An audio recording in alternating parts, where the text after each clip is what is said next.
Danny Flexon for Seconds Out. Delighted to be joined by my old friend Dominic Ingle. At home, relaxing after undoubtedly another tough day in the gym. I've just got off the Zoom call with the Hutch. Yeah. Willie Hutchies and the Hutch, the Hurricane, the Hutch Train. He's got The two Hurricane. But he's in fine fettle. 2 fights in a month, I suppose you would be. Yeah. Gave you a lot of credit for his improved conditioning and fitness. He's just all of a sudden matured now. He's settled. Obviously moving to Sheffield, got married about October, and I think that was the thing when he was down here on himself. He was kind of missing home. Now he's married. He's got his wife living with him. He's more settled. And I said to him, once you come here and live with your wife, those trips back home you'll not be looking forward to them as much. Once you move out of your house and your family home, I says it's very difficult. As much as you think you're gonna like it going back, you won't be able to wait to get back to Sheffield to your own house. And he said, yeah, you're right. And he's just matured now. He's just realising the pieces are falling into place. He's probably told you he had a good spar with Joshua Warrington the other day. He's sparring him again tomorrow, which is good experience again. Joshua's a great fighter, and they've had the same amount of fights. But Joshua's more mature. He's 27, physically more mature. Obviously, Willie was a world champion, which is good. And we've got him again tomorrow. But in the last 6-7 weeks, he sparred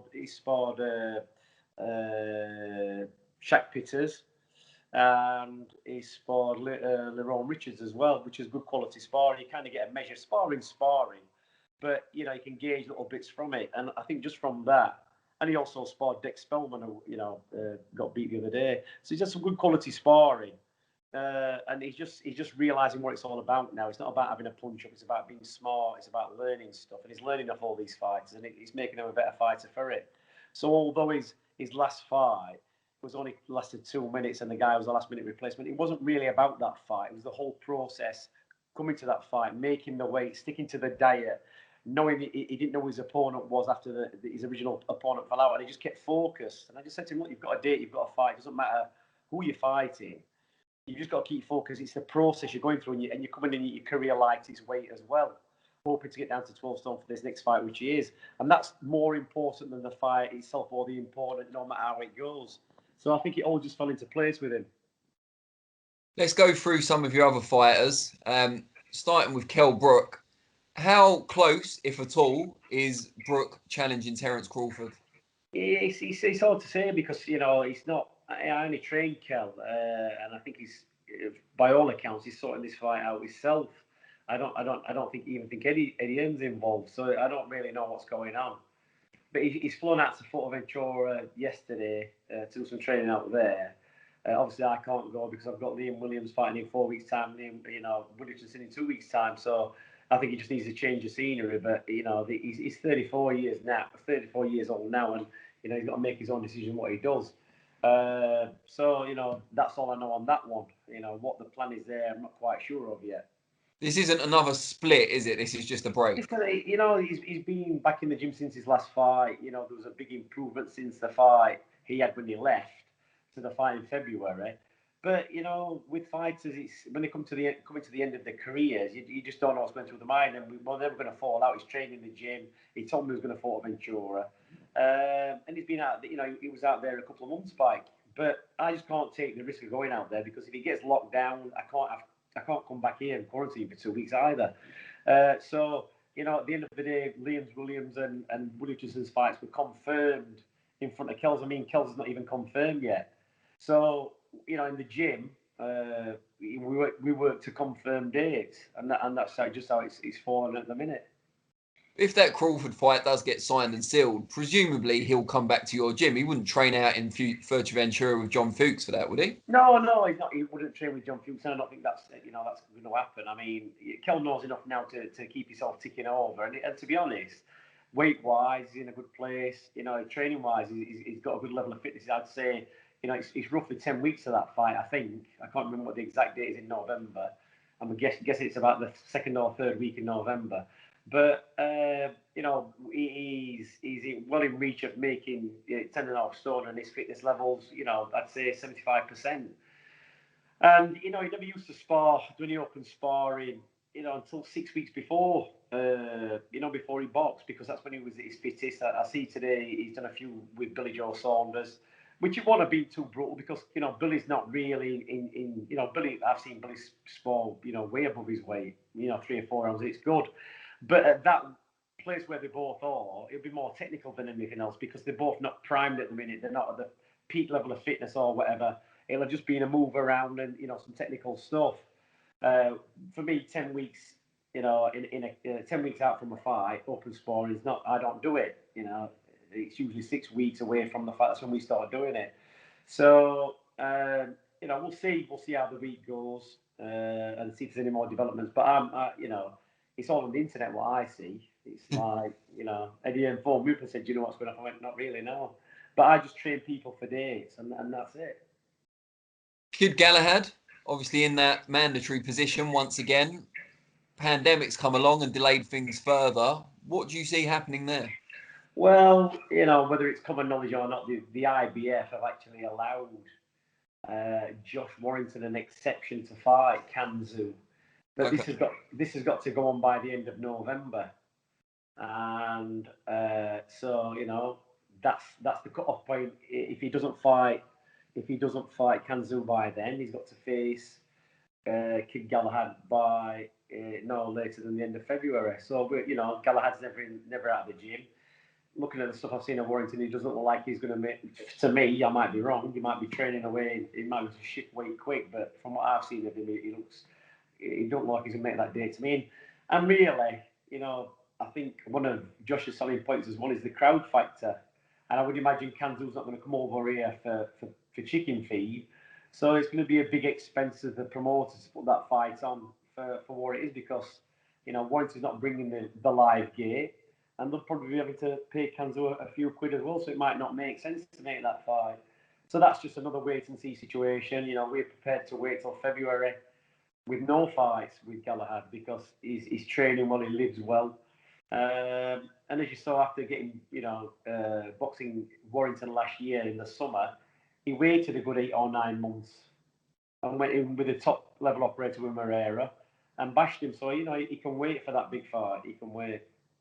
Do you ever worry about it though? And it's similar to the case of Junior Witter, where he was waiting for a big fight for a long time, finally got a vacant title shot, won well, but didn't last as long at the top level as maybe he would have if he'd have won it a couple of years before. Yeah, but that comes down to the personality type. But Junior, I always say to Junior, and Junior knows this, that he overachieved from where he started off in the gym, but because he paid attention, he went through the process, he listened, he exceeded expectations. Whereas we expected this of Kell Brook, we expected it of Nazim Hamid, we didn't expect it of Johnny Nelson or Junior Witter. And Junior got to the point where he was actually mandatory for Floyd Mayweather, and obviously that fight would never make sense. So Mayweather gave up the title and he boxed Demarcus Coley. And I can remember at the time, people, I don't think you were one of the people, but somebody saying to me, "Oh, he's going to be up against it with Demarcus Coley. He's operated at NIL level." And it wouldn't have been me. I was a huge Witter fan. So no, I forget what some reports, but it's by the by. But Junior didn't last at the top because he actually got injured. To be honest, he had injuries with his knees. It was a funny situation because once he became champion, he beat Demarcus Coley. Then he had a terrible fight with a Mexican a couple of months later, and then he got a knee injury playing celebrity football, which kind of hampered everything from that point on. Once your knees start to go, that's where your strength is. A bit like Kell Brook getting stabbed 3 weeks after beating Sean Porter. It kind of sets the tone for how the rest of the career is going to go. You know what I mean? So really, it was always a case of just keeping Junior Witter up there. We could have done with it a lot. It happened for Junior a lot when he was younger. But the thing is with Kid Galahad, seeing all these people's problems or where they didn't succeed, he's very consistent. He stays on it. He never goes out of shape. So he's going to have a lot more longevity in the game. If he wants to, he'll box to 36 because there's no wear and tear on him. He lives a life. He doesn't drink. He doesn't smoke. He doesn't stay out late. And he's a consummate pro. So I know what you're saying. Even if the opportunities come late for him, he will be prepared. Whereas there are always going to be issues with Kell and Junior. Look at the time that Kell had out with injury. between fights and, eye sockets and getting stabbed and all these kind of things. He really never had any fluidity in his career. And that's what you need. That's what you need in a career. Look at the fighters like Golovkin, Canelo. They're very consistent at a good level. And that's what you're looking for in fighters, consistency in every time they fight. No matter who they're fighting, whether they're fighting good guys, bad guys, or whatever, Canelo's consistent when he's fighting good fellas like Daniel Jacobs, like when he boxed Golovkin, and even when he boxed Khan, he took him out in good style. Whoever you put in front of him, he beats. He never looked particularly bad, Canelo. In fact, the worst he actually looked was when he boxed Rocky Fielding, because he came in heavy. He was very slow, and probably thought, well, this kid's not going to be causing any problems anyway. But he still beat. He's beat everybody put in front of him, so he's very consistent, and that's Barry will wait his chance, and we will formulate the game plan for Warrington again. I've got a feeling that if Warrington is forced to face Barry, he'll give it up, and they'll make it with somebody else for a vacant title. You talk about fighting different levels of opponent and still producing that consistency. Liam Williams has been a great example of that in the last year or two. And I know you said to him when he first started, whatever fight's put in front of you, take it, because it's better to be active than to be waiting around. Do you ever worry, though, that if he keeps fighting at the level he's fighting at now while waiting for Demetrius Andrade for that world title shot, he might slip up? There might be a banana skin somewhere. No, because, I had a similar conversation with Billy Joe Saunders when Billy came here, and it was a time when he boxed the previous year up in Scotland, and he wasn't happy with his performance. And he came to Sheffield. He had 2 back-to-back fights, and he boxed very good. He stuck to the program, did everything. And I think after his great win against Lemieux, in his mind, Billy's one of those guys who wants to keep it, testing himself and getting higher up. And sometimes you need to, you do need to be motivated to get into a gym, be away from home, be away from your kids. And I said the same to Billy, just take any fight what's put in front of you. When they offered him Murray, he just couldn't get motivated for it, and he was out for a year. And from that process, when I said to Liam Williams, when he came, I said, look, he came back to me, and he was a similar situation where it was a last-minute change of opponent. Everything that could have gone wrong went wrong in that fight. The rope snapped. Just 5 minutes before it was due to go on, the paramedics had to take somebody to hospital, and I could see the steam coming out of his ears. And I'm thinking, I've got to keep this guy calm because he's going to ready to flip. And when the rope went in the first round, me and Mike Goodall were tying the rope back together. I said to Liam Williams, listen, you've got to knock this kid out with the first shot you throw at this round, because he's going to hit them ropes and he's going to snap. And Liam Williams hit him, knocked the guy down, and the ref counted it, and the rope snapped. But if that fight had been called a no contest, Liam Williams would have probably lost the plot at that point. Yeah. But I sat him down and said, look, don't make the mistake that Billy did. Just fight. Don't be saying I can't get for this guy. Just think about the money that you get, money in the bank, and you're just going to keep moving forward. If you don't be waiting for these world title fights, what could take years to come. Just fight everybody and anybody, and train in a way that everybody you face is going to be your hardest opponent, because they are.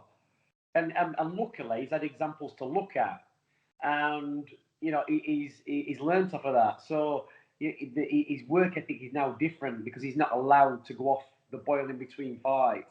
He will stay on it. He lives in Sheffield. He's got a house. He's renting a house here with Robbie Davis. So every now and again, he'll go home for the weekend to see his daughter. But he's very consistent. He's keeping on his weight. His diet's good. His shape's good. So he's realizing, why do it hard when I can do it easy? And sometimes that just needs somebody talking to and saying, look, try it this way, try it that way. Don't be left to your own devices. Because when you're coaching a lot of people, you can understand it. You can't keep on everybody's case, because coaches tend to stick with the ones who've got fights coming up. But with me, I try to keep everybody roped in, everybody involved, and make sure, because in the long run, it's going to make my job easier. It's a lot more hard work. I mean, I'm sat in the Galahad now, and you spoke to Willie Hutchinson, and an hour and a half ago, Liam Williams and him were eating. So it never stops. It's above and beyond your job, because I'm a trainer. Luckily, I can cook. But when you realise what their faults are, the worst thing, things we fight is Junior Witter was the world's worst. Junior Witter's career turned around when I started looking after his diet, because he likes to live on chocolate and crisps. So once you take away the situation where they struggle with, which is eating and weight problems, it becomes easy for them. All they've got to think about then is to go on and do the training. Liam Williams never worries about his weight, where he always used to worry about his weight. And he used to blow up after fights. He no longer blows up after fights. So he said, you've got to educate the guys as they're going along and say, look, make it easy for yourself, make your career last longer. And that's one of the reasons. Look, Gary Lockett is a good trainer. He did a great job with Liam Williams. The person who tripped himself up was Liam Williams. But maybe Gary just didn't have the same kind of thing with me with cooking and keeping on top of him, because that's not what he does. He's a trainer, shouldn't be expected to do that, because usually fighters have a trainer, they have a nutritionist now, they have an S&C coach. Luckily, I can do the lot, and I can analyse everything as I'm going along, the weight training, the food, the boxing training. I know exactly. I've got the big picture. And with some fighters in the past where I've allowed them to go somewhere else, to have a different dietitian, a different S&C, sometimes you're left guessing a little bit. So It's better to have control of it, and it's easier on the fighter then, because they know where they're going from day to day. Just before I let you go, some quick ones about the lads. So, out of everyone in the gym, who's the most competitive? Kid Galahad's always the most competitive. It's just the way the gym was when he was 13-year-old, when he came into the gym with Junior Witter, Johnny Nelson, all these guys. He was the young lad at the time, and he learned the system that it was, you start on Monday morning, you do 2 sessions a day, and you finish on Friday afternoon, and you've got to complete 10 sessions. And he would see people falling halfway through the week, missing workouts, and you're learning to grind people down. Naz did the same thing. Naz used to take people in the ring, sparring for 20 rounds. It was that mentality to finish off the week stronger than anybody else. So he's competitive. And in the time that Willie Hutchinson's been here, I can always remember when he first walked into the gym, I had a conversation with Willie Hutchinson, and he said, that Galahad's wound me up. He's been saying this and saying that. He's got into my head. But Barry was just playing him, and Willie then realised what the game was, and he learned off Barry, watching Barry. That's how Willie's learn, and that's how they all do it. They all watch each other, and they take a little bit from everybody. So he's the most competitive, but Willie Hutchinson's, they're all competitive. They all are. But he's the most competitive. You know what I mean? He maintains it for a lot of times. Liam likes to switch off every now and again, take his time out. He can't be doing with the mental stress of Barry, breaking his balls every day, because that's how it starts. But they're all competitive in different ways. But you can all tell they've all got that killer instinct, and that's what you need as a boxer. Who's late to the gym most often? Nobody. No. Because they have set times. If I did say anybody was late, it would be Kell, because he's coming from the other side of town. But then he didn't have a fight lined up. But Robbie Davis and Liam Williams are 15 minutes early. And if I'm 1 minute late, like, you're late. And that's what I like. So, Galahad's always on time. They're all on time. It's great because, they're chomping at the bit to get into the gym. So it's a great, you're never having to chase anybody up. The guys who I train, Willie, Robbie Davis, Liam Williams, Kid Galahad, you don't have to chase them. It's, they're just in the gym ready to go, ready for work. Who's got the best banter? The best banter, I would say the best banter is Robbie Davis and probably Willie Hutchinson, because he's got the scouts, Robbie, and he's very calm under pressure. And we get on, me and Robbie. He's a good lad. He likes music. He's got a various, varying taste in music. He likes all kinds of stuff. Fancies himself as a bit of a singer. And you get to know him more when you go. Don't we all? Yeah, but we all. But you get to know him more when you go on a week, your fight week. You have to spend a week in the hotel. You learn the little habits about them, and it was an interesting one last time me and Robbie went. So you get to know him that way. I get on well with Liam Williams, get on well with Robbie, Barry, Willie. It makes for a good relationship. Some fighters you don't, in the past you just get the work done, they keep themselves to themselves. But with these guys, they're a good group of kids. They all get on with each other, and they're all pushing and shoving each other, hoping the best for each other. So yeah, it's a good atmosphere at the minute. And the last one, and a lot of the lads will probably say you, but who do you think's got the worst taste in music? I think Kid Galahad's got the worst taste in music. Although he listens to a lot of different stuff, He'll listen to Michael Jackson. He'll listen to Queen. He'll listen to all this various, and he'll listen to that music because he'll listen to the people. He listens to whatever it's called these days, whatever it's called. The Weekend, whatever type of music he is, he'll listen to these artists he listens to, and they'll note their influences as Queen or Elton John, and then Barry will start going back and listening to that music. So, but when he's in the groove of listening to, I don't know what it's called, I don't know what it is, but this rap stuff or whatever it is, it's like that's the worst for me. It's not proper. It's all right. But listening to it day in, day out, it's like it's a bit much. I think Robbie's got the best taste in music because he's got a wide selection. So he likes a lot of variation. So yeah, I think Galahad's got the worst taste in music. We look forward to the Ingle Jim Christmas single featuring Galahad's grime solo.